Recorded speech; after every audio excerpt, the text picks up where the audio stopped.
At dahil weekend ngayon, walang pasok, tara samahan nyo akong gumawa ng panghimagas na murang-mura at swak sa budget ng lahat. Nagbukas ako rito ng 3 tinapay, inilagay ko siya dito sa malaking mangkok dahil dito ko siya imimix. At pagkatapos niya, durugin lamang natin ito ng pino, yung wala nang matitirang buo-buo. At pagkatapos niyan, ilagay na natin ang ating gatas. Mas masarap nga po pala kung ang gagamitin nating gatas ay creme densada o kaya creme masada. Pero ako gusto ko kasi hindi gaanong matamis kaya ang ginamit ko evaporada lang. Nag-crack na nga pala ako ng 2 itlog saka ko siya hinalo-halo. Haluin nyo lang guys hanggang ito ay mix na ng husto. At pagkatapos nyan maglagay tayo ng 2 kutsara asukal dito sa kasirola at saka natin siya i-caramelize. At pag nag-caramelize na, ilagay na natin siya sa molder kung saan natin ilalagay ang mixture natin mamaya. At ito nga, nagmix na rin pala ako ng ating unflavored gelatin powder. Pero take note guys, wala pa po yung apoy kasi kapag yan, nilagyan nyo na agad ng apoy,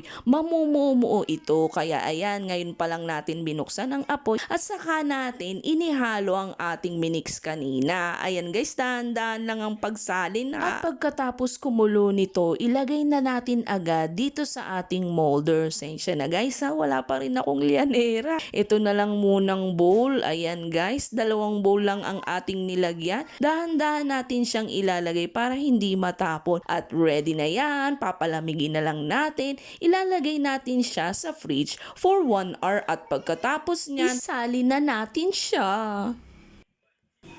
Wow, baka malaglag man. 1, 2, 3. Wow! Ready to serve! Namay!